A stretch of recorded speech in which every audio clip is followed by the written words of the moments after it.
Alrighty, we are back. After a brief hiatus, the Torch News Roundup triumphantly returns with our big number 32 episode. We have survived 2016, and by the grace of God, we'll have a much better year for 2017. Let's hope so. How's 2017 been treating you so far? Not bad, right? Yeah, we'll see. We'll see how it goes. Alright, first order of business, we have to bid a fond farewell to Carrie Fisher, who sadly passed on far too soon, at the age of 60, from a heart attack over the Christmas holiday. To an entire generation of men of a certain age, she'll be always remembered as Princess Leia, the first girl we sorta had to admit we kinda liked. I remember many a schoolyard argument of first graders debating which among them would grow up to marry her. She was a feisty royal who had no problem taking charge and getting the job done, whatever it took. All the while retaining her wit, compassion, and femininity. She was someone many of our action heroines of today could learn a thing or two from. All of this is, of course, a testament to what Carrie Fisher brought to the role. Thankfully, she was able to return to the role for at least 2 films in the sequel trilogy, as we'll still be able to see her in Episode 8, since it's been reported that the filming has wrapped for that film due out in December.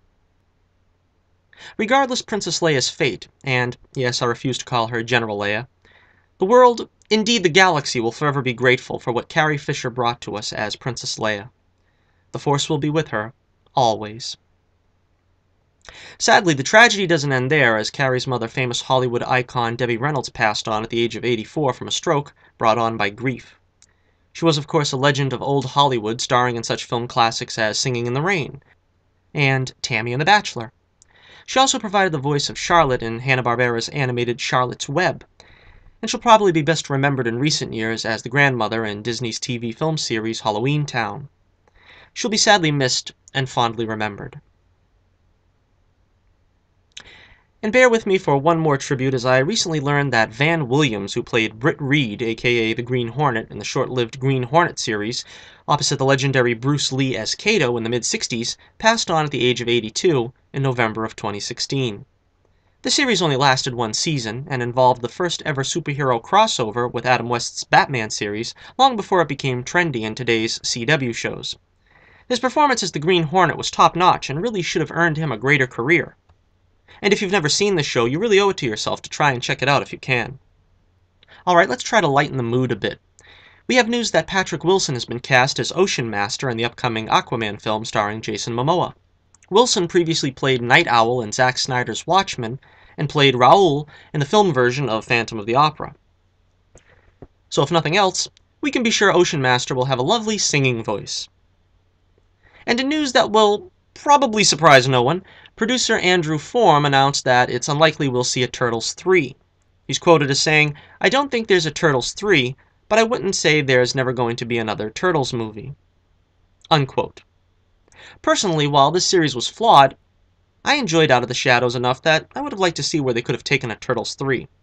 I pretty much predicted this in one of my earlier videos where I said I could see this series suffering the same fate as the Scooby-Doo franchise, where the first film was so bad that regardless what improvements they made in the sequel, they've already spent the fans' goodwill. In any case, I hope the next iteration doesn't use the butt-ugly designs of this series. And finally, instead of a Suicide Squad sequel, it looks like we'll be getting a Gotham City Sirens movie starring Margot Robbie's Harley Quinn.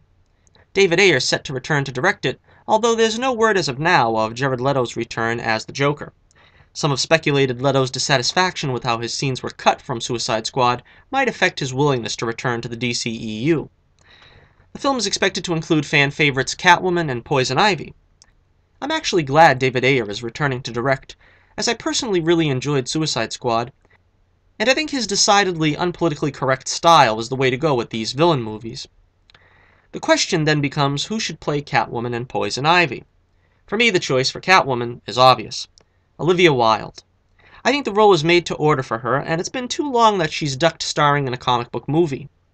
For Ivy, I'd turn to Alexandra Breckenridge.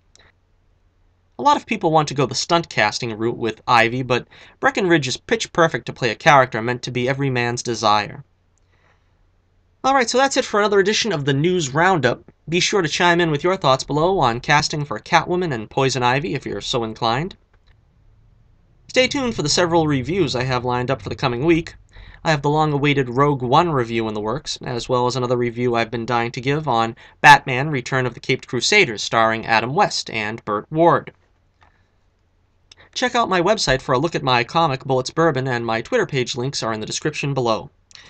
Until next time, this is Johnny Torch reminding you once again, keep the flame burning brightly, and I'll be with you again real soon.